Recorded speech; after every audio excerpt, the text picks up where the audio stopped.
एक बहुत बड़ा विशाल पेड़ था। उस पर बहुत सारे हंस रहते थे। उनमें एक बहुत सयाना हंस था, बुद्धिमान और बहुत दूरदर्शी।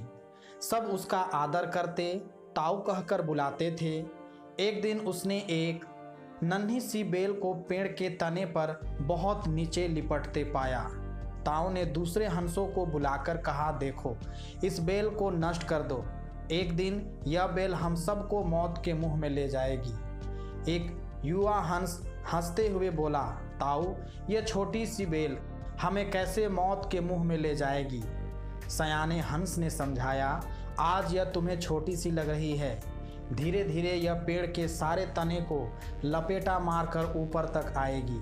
फिर बेल का तना मोटा होने लगेगा और पेड़ से चिपक जाएगा। तब नीचे से ऊपर तक पेड़ पर चढ़ने के लिए सीढ़ी बन जाएगी। कोई भी शिकारी सीढ़ी के सहारे चढ़कर हम तक पहुंच जाएगा और हम मारे जाएंगे।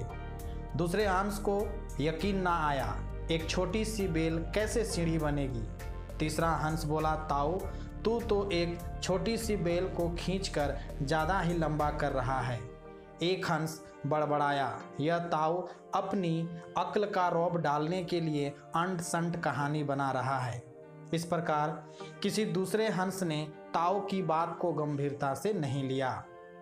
इतनी दूर तक देख पाने की उनमें अक्ल कहाँ थी। समय बीतता गया। बेल लिपटते लिपटते ऊपर शाखाओं तक पहुंच गई।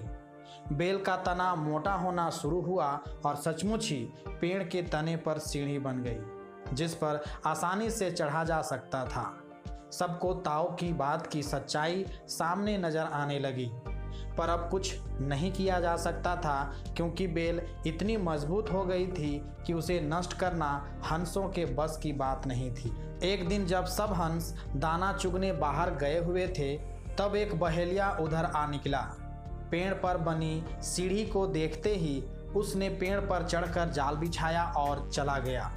सांझ को सारे हंस लौट आए और जब पेड़ से उतरे तो बहेलिए के जाल में बुरी तरह फंस गए।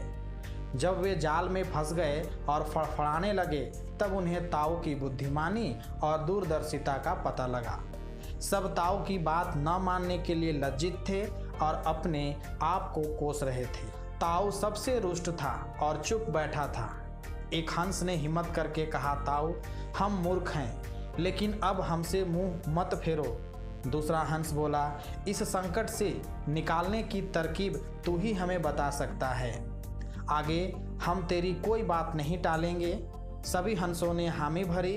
तब ताऊ ने उन्हें बताया, मेरी बात ध्यान से सुनो। सुबह जब बहेलिया आएगा तब मुर्दा होने का नाटक करना। बहेलिया तुम्हें मुर्दा समझकर जाल से निकालकर जमीन पर रखता जाएगा। वहाँ भी मरे सामान पड़े रहना। जैसे ही वह अंतिम हंस को नीचे रखेगा, मैं सीटी बजाऊंगा। मेरी सीटी सुनते ही सब उड़ जाना। सुबह बहेलिया आया। हंसों ने वैसा ही किया जैसा ताऊ ने समझाया था।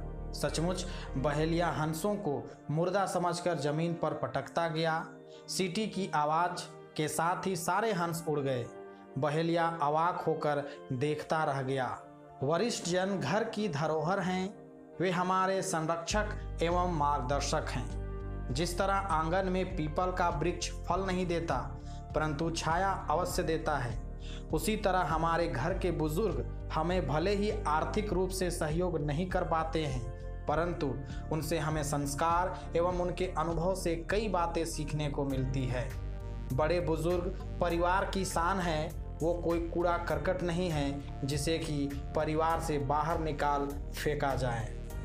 अपने प्यार से रिश्तों को सींचने वाले इन बुजुर्गों को भी बच्चों से प्यार व सम्मान चाहिए, अपमान व तिरस्कार नहीं। अपने बच्चों की खातिर अपना जीवन दांव पर लगा चुके इन बुजुर्गों को अब अपनों के प्यार की ज़रूरत है। यदि हम इन्हें सम्मान व अपने परिवार में स्थान देंगे तो लाभान्वित ही होंगे। ऐसा न करने पर हम अपने हाथों अपने बच्चों को उस प्यार, संस्कार, आशीर्वाद व स्पर्श से वंचित कर रहे हैं जो उनकी ज़िंदगी को संवार सकता है। याद रखिए, किराए से भले ही प्यार मिल सकता है परंतु संस्कार, आशीर्वाद व दुआएं नहीं। यह सब तो हमें माँ बाप से ही मिलते हैं। धन्यवाद।